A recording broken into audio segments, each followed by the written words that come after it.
Selamat pagi. Pagi, Pak. Pagi, Pak. Terima kasih atas partisipasinya untuk melakukan Google Meet.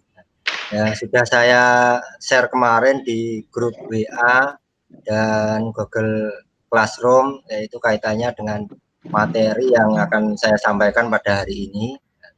Nah, untuk sebelum kita mulai, absen dulu, Mas Heri ada?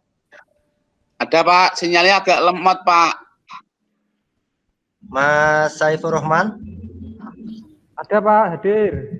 Nah, sebelum kita mulai untuk pelajaran pada pagi hari ini, marilah kita berdoa dulu menurut agama dan kepercayaan masing-masing. Berdoa, mulai.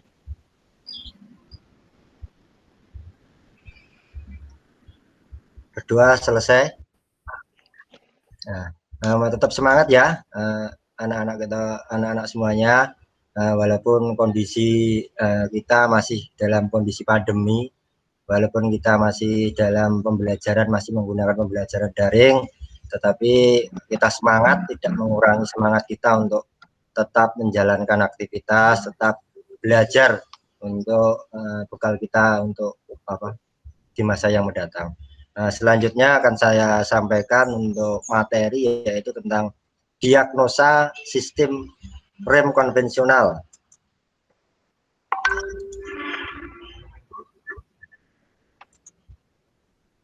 Kelihatan belum? Belum, Pak. Belum, Pak.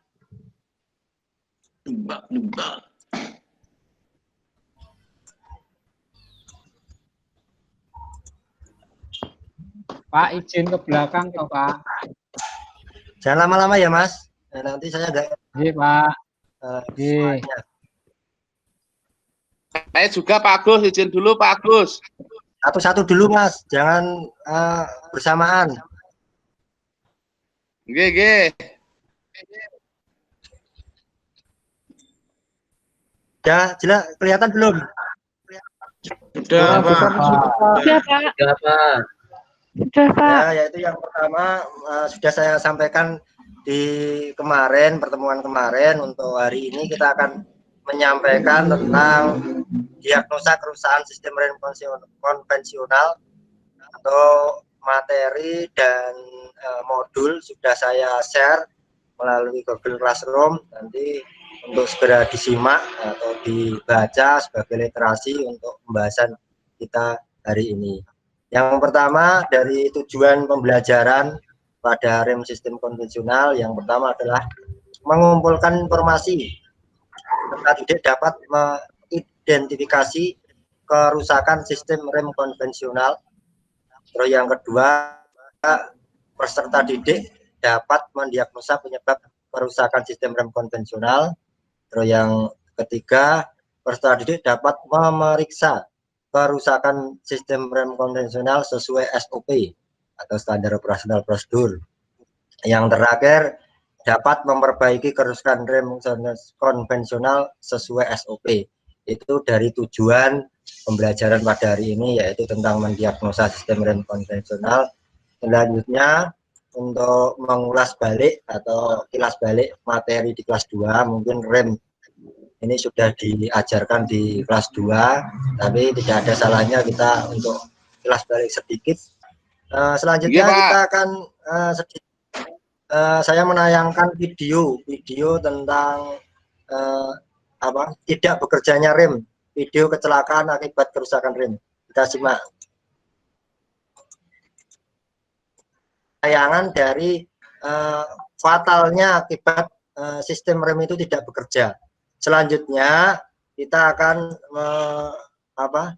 menggali dari beberapa komponen yang sudah saya terangkan tadi, sudah disebutkan dari masing-masing siswa tadi. Kita mengambil salah satu komponen, apabila komponen itu tidak bekerja dengan baik, akibatnya apa, seperti itu.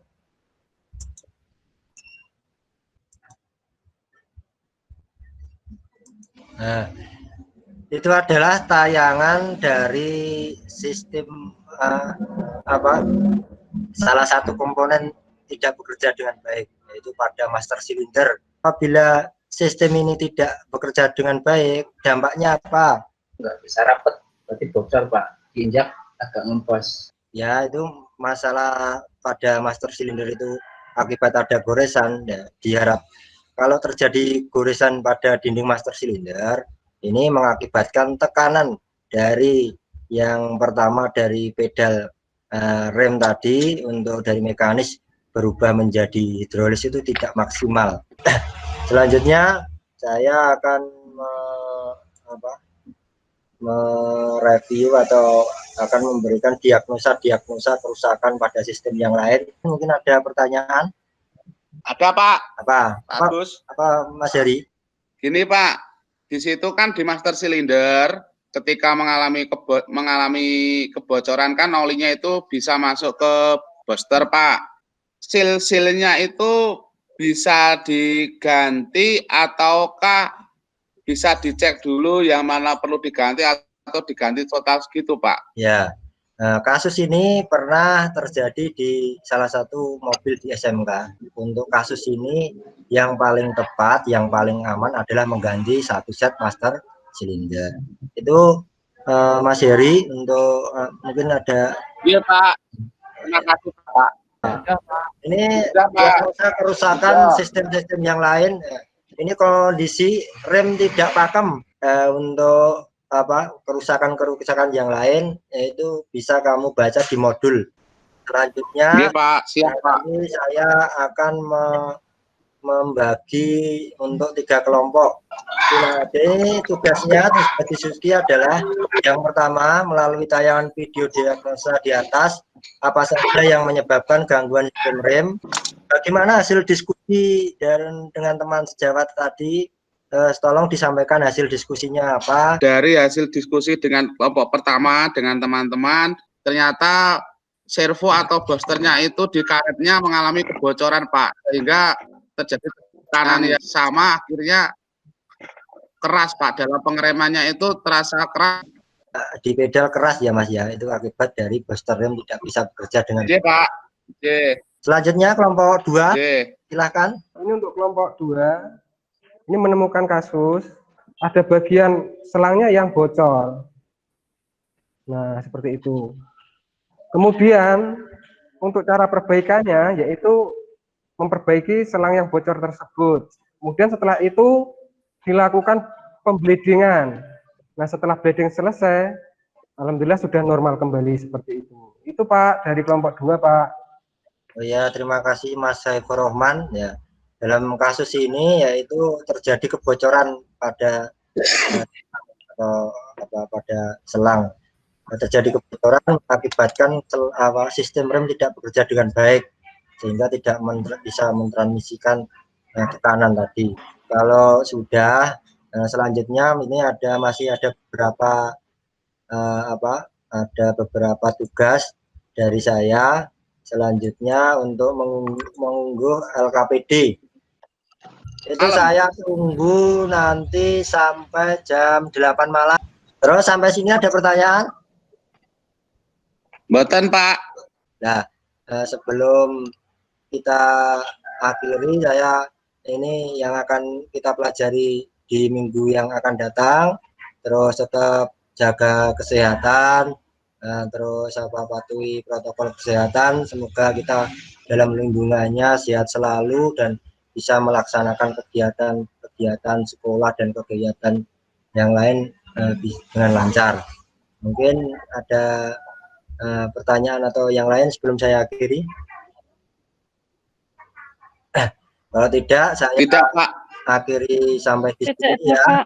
Jangan lupa nanti dikerjakan LKPD dan tugas-tugas yang lain. Selamat pagi. Assalamualaikum warahmatullahi wabarakatuh.